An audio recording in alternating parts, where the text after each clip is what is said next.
Hello everybody and welcome to Slay the Spire, playing as a Defect on Ascension 5. Got upgrade a card, lose all gold to remove 2 cards. So what's our best trip to power? We got 1, 2, 3, 3. Okay. So we don't have to early shop.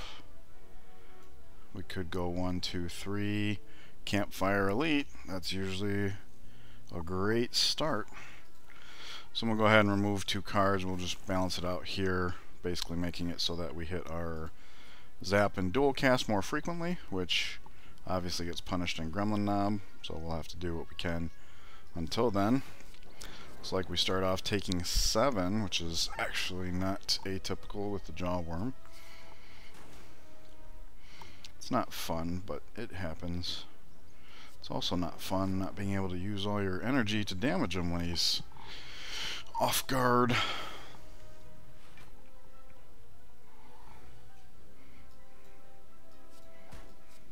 There we go. Not too bad. Too soon for Barrage, too soon for Fusion, and too soon for Go for the Eyes. It's so weird how similar this card is to Neutralize, and how clutch Neutralize is for Silent, and how relatively trivial it is on this class. Alright, had about a 75% chance of that working out, so I'm glad that it did.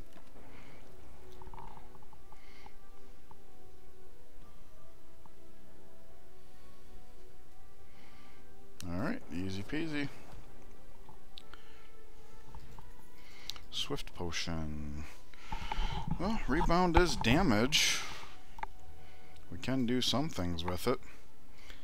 I used to not take it unless I had a reason, and then that Streamline run kind of showed me the error of my ways.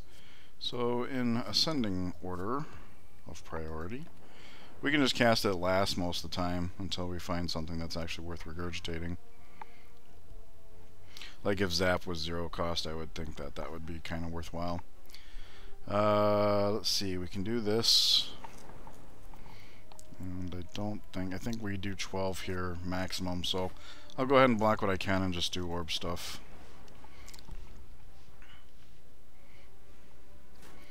Seems like a sure path to victory. There we go. Indeed. Ball Lightning. That might actually be worth rebounding. Oh, we got lots of health. And we spent all our money on the card remove, so... Okay, more of the same. Sure. Sure. Okay.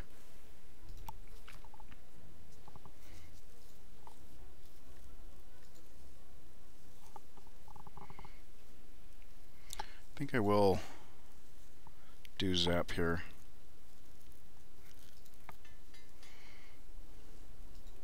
In the event that we get Gremlin Knob, it would have been better to upgrade one of our attacks. Luckily we get to play these skills here and now, so there's that. I almost passed. I forgot the Zap was 0 now. Thought I had spent all my energy. Okay, well, do we defend here at all?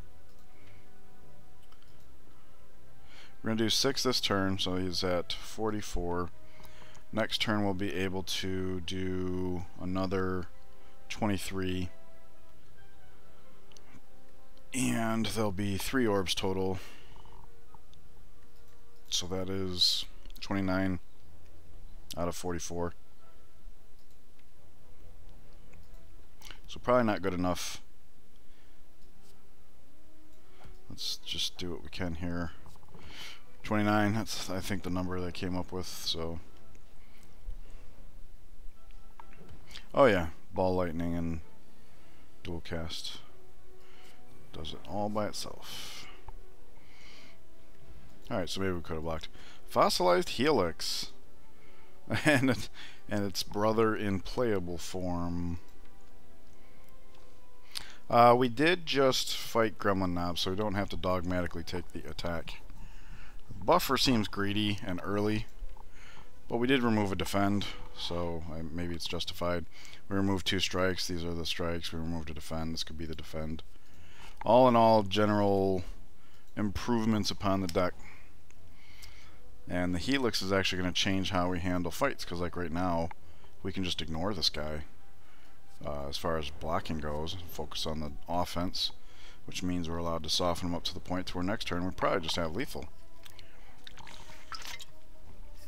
Or if not, we'll have buffer, so we can just do it all over again. We have lethal though, so easy. Power potion. Cold snap. Gives us our first frost orb. And it's an attack. In the event that we face Gremlin Knob again. Is that even possible? It is possible. Unceasing Top. Versus the Sapphire Key. In its current state, this deck never makes use of Unceasing Top, and of course one of the criticisms of Unceasing Top is that eventually you run out of steam, at which point you draw a card that maybe you didn't want to just immediately discard, so it's risky. On Silent, I like taking it a lot because it's real easy to empty your hand. I did see a defect run recently where they had Fission and Meteor Strike, and they were having turns where they were generating like 11 energy. Their Unceasing Top would be fine. I think I'll take it just because it's Act 1 and taking the Sapphire Key really is only reserved for like Blue Candle or something like that. It might have its uses, even if it has some downsides sometimes. Alright, thanks to the Helix we can ignore. I don't like evoking our final orb, but we do have more. And it hits the outside ones evenly, which really doesn't help us as far as determining which one to go to first.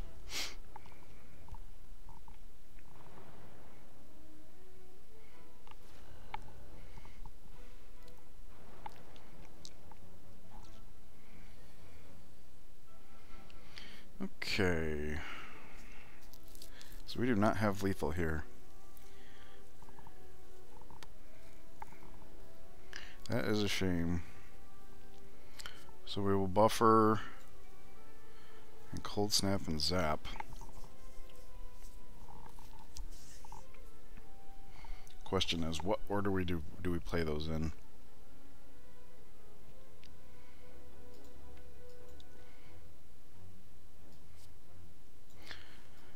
I think this is the way to do it, because that way our first dual cast is offensive, and then we'll have the days swimming around, so we might actually want a dual cast to be defensive, or we use our orb strikes to push it around, kind of like so.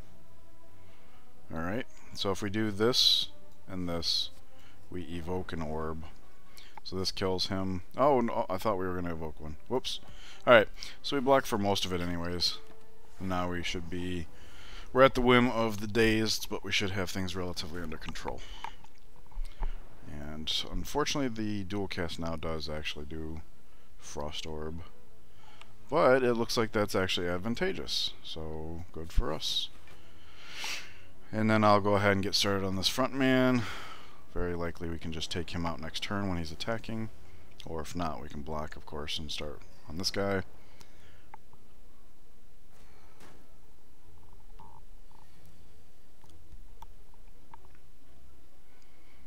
Okay. So we do have full block, and then I'll get started on this guy in case we have lethal next turn.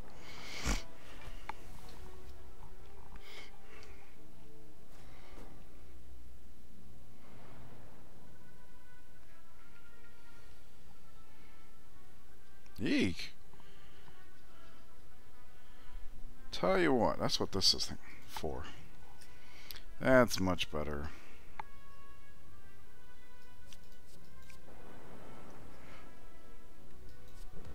Okay. That's much. Gambling chip. Wow. Well, at least we're getting some high quality relics.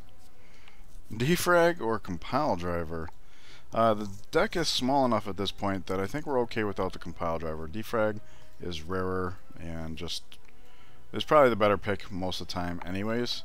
I do think a compile driver would be great for the deck.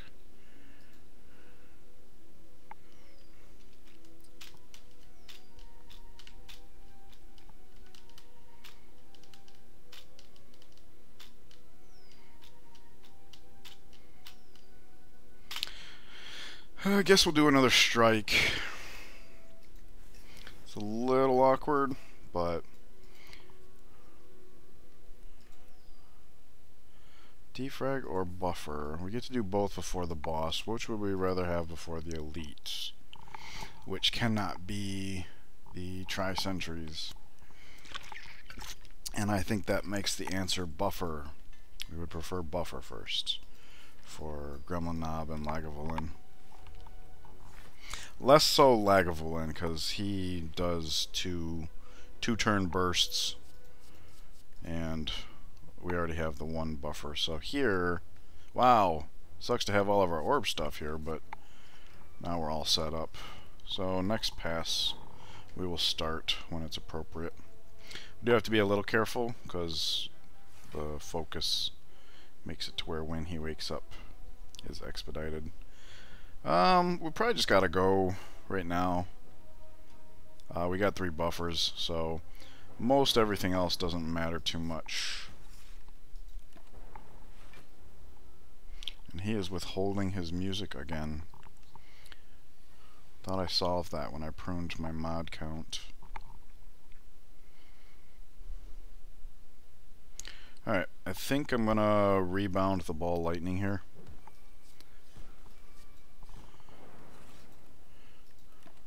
Obviously the next orb push evokes frost, and there's nothing we can do about that.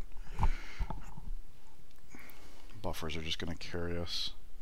Alright, so we can do this, do that, replace. Good show.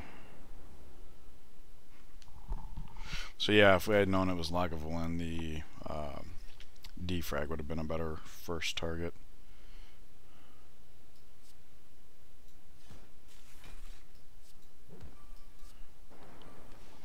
Alright, but we made it.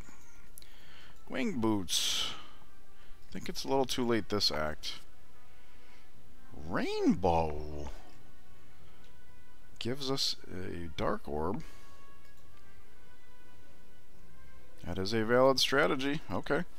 I feel like we have a little too much orb generation to truly exploit the dark orb, but we'll see how it goes.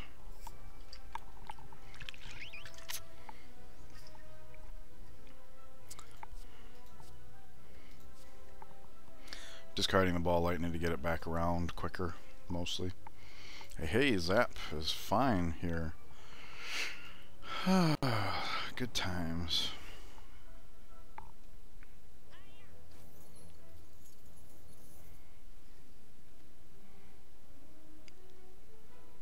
We have all buffers, so I'm not even going to bother with trying to play optimally here.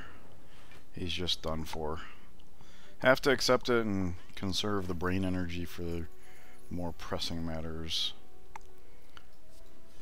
Yeah, we could have evoked the dark orb that turn. Dexterity potion, alright. Hey, second chance at equilibrium. I'm actually pleased about that. I disliked having to pass it up for the rainbow, but I did like the idea of getting a dark orb. I think it's good to have one equilibrium anyways. It's a big block, and the retain aspect is pretty unique, so sometimes you want it even just for that.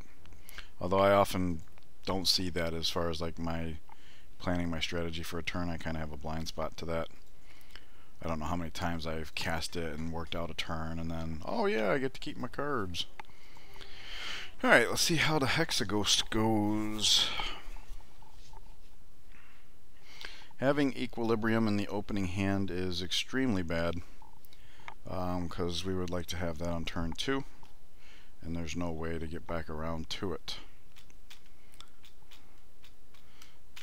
So I suppose we just focus on setting up and let him slap us around. I don't know.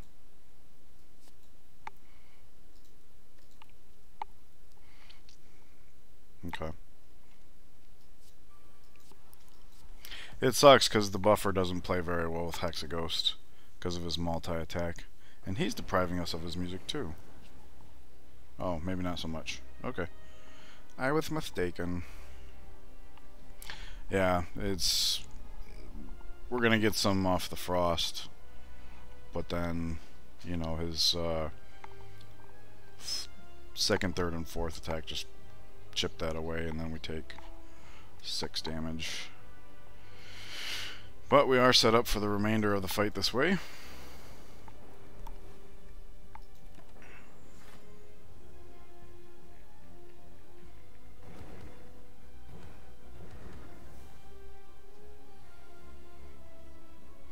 Alrighty. So let us dual cast Zap, Strike, and Defend. Full block. Good deal. So now we have to make a decision. Do we want to let this Dark Orb rise and just be our death blow? Or do we...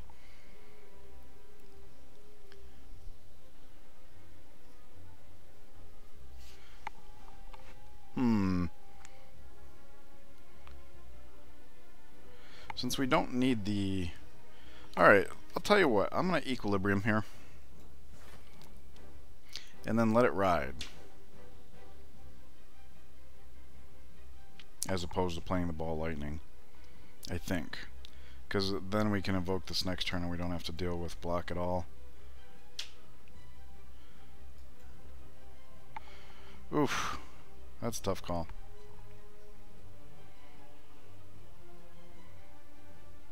Because if I do this, then we can't do anything more orb related. Or we can and we just give up on the Dark Orb. I'm not sure.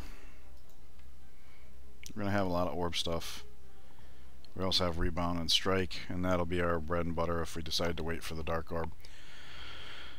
Okay, so ideally Ball Lightning, Rebound, Strike would be our next turn.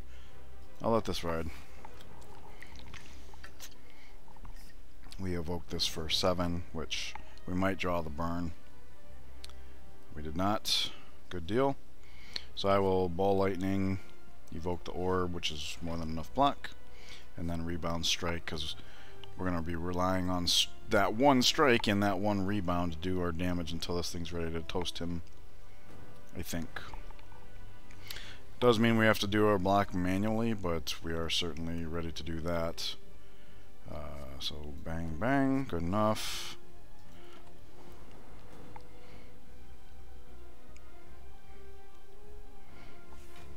Probably dual cast this next time we pick up dual cast regardless. Okay. Boom boom. Which if it's now would actually be somewhat okay because we can follow it up pretty potently. Yep, there it is. Alright. So we do this. And do we have lethal here? Probably.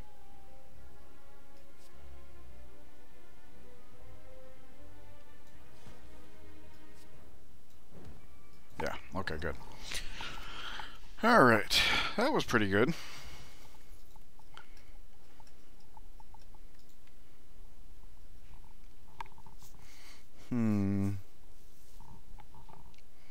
I had a lot of fun with All for One that last run. And we were in a situation just now where we were letting our Dark Orb cook and we needed more front-loaded damage. So I think All for One is the play here. If nothing else, being able to turn this to 0 next turn means that we'll have like regurgitatable orb stuff. And there's really not anything in particular we need to seek out. Defrag costing 1 makes it very easy to slip into any turn. Rainbow's not so important that we need to fetch it. If we had a Seek and say we were up against Champ, we could just not play the buffer until it's execute time. Or perhaps Bronze Automaton would be a better example of the Hyper Beam. with a Seek in the deck, we would have double the chance. But that would mean we wouldn't be playing either through several turns. And that's kind of a niche scenario anyways. With the Helix, the buffer's already quite overpowered, regardless of when we play it. So I think I'm going to choose All for One here. And see if we can get into a little bit of shenanigans. Alright. We got Buffer, All for One, Equilibrium, and Rainbow. So I definitely think the 4th energy would go a long way in this deck. And we do have 2 sources of Frost Orb, 1 expires. But we also have the Equilibrium. Truthfully, if we had an empty cage here, I would take out 2 defense. I think we're ready to be more orb leaning in our defense plan. Obviously, that would mean we can't use the Dark Orb to cook anymore, but that's fine. Excuse me. So that's going to do it for Act 1. I appreciate you guys joining me. I hope it was enjoyable for you. Please leave any comments that you have down below. Look at that, we can fit the whole screen deck on the screen. And I'll see you guys in the next act. Take care.